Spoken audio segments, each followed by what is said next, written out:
The greatest athletes of all time come from all kinds of different countries, ethnicities, beliefs, shapes, and sizes. And of course, among them are African American athletes. But behind their inspirational journeys of adversity and perseverance, there are other walls they had to tear down to achieve such tremendous success.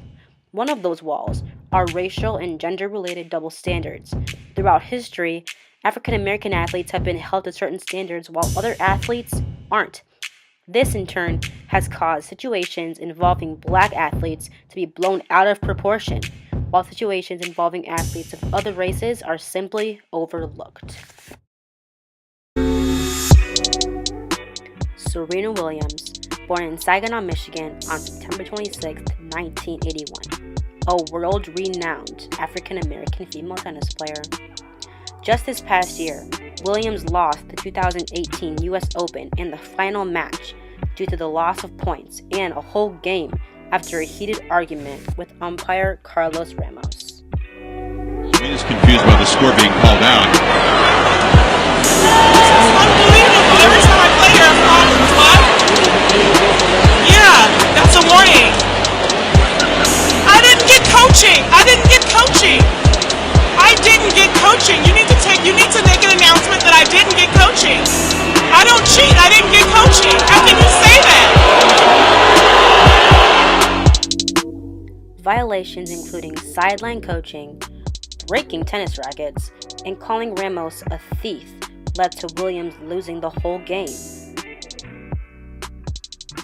Williams sought for an apology for the unfair treatment she received, but when Ramos refused, she went on to say, "And that's not right. This is not fair.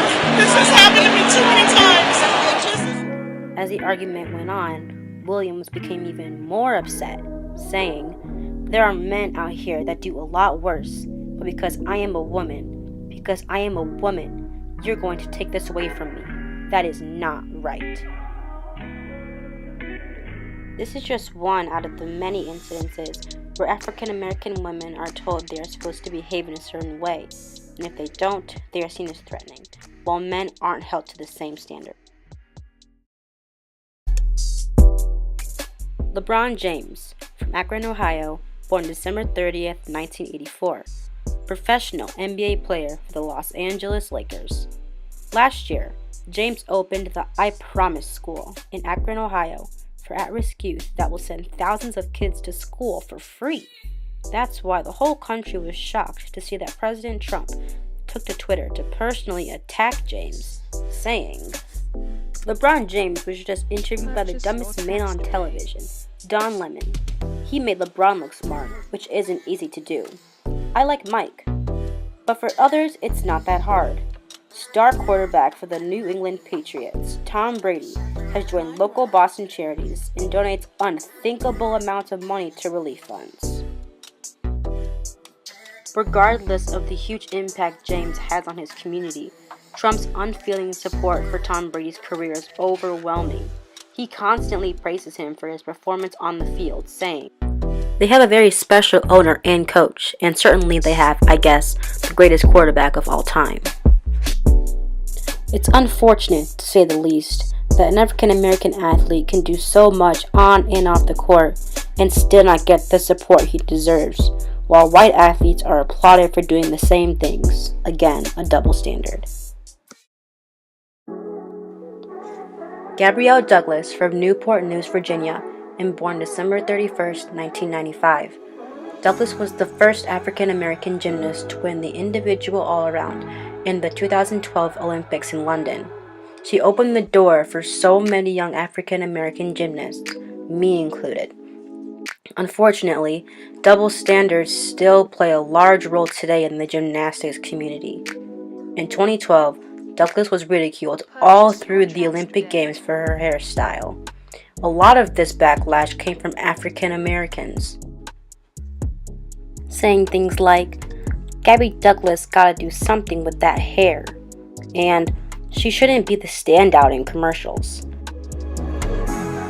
Like that wasn't enough, in the 2016 Olympic Games in Rio, the taunting continued, this time for her less than enthusiastic facial expressions while cheering for her teammates. and not placing her hand over her heart during the national anthem. Assumptions were made saying Gabby Douglas had a negative attitude, didn't support her teammates, and that she was a bad American. The hashtag #CrabbyGabby was also created. The threat of bullying was endless. Interesting enough, also at the 2016 Summer Olympics, during the medal ceremony where Michael Phelps received his 20th gold medal, he was laughing on the podium. In this instance, it wasn't just that he didn't receive any negative backlash, but popular sites such as Time magazine were discussing the reason why he was laughing, saying it will make you smile. Both were world-class athletes, but the standards somehow change when you switch the gender and race, and this isn't the only incident. Michaela Skinner is also a well-known gymnast in the United States.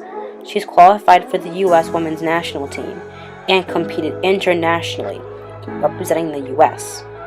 At the 2016 U.S. Olympic trials, Douglas made the team over Skinner, who then took to Twitter to show the world how she really felt.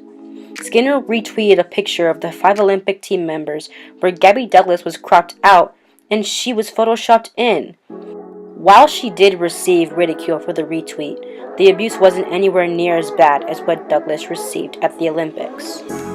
The double standard here is undeniable. Let's not forget Douglas was torn apart for not smiling at the Olympics. But because of Skinner's skin color, an even more blatant act of disrespect is received completely different. Once again, a double standard. Many more issues like these have occurred and are dusted under the rug. The only way prejudice, stereotyping, racism, and sexism will end is if people aren't afraid to call it out when they see it. Hopefully, this uncovered a small piece of injustice African American athletes have to go through to get to the top. But most of all, proved that the incidents involving people of color are torn to shreds with negativity, while white people continue to get the benefit of the doubt.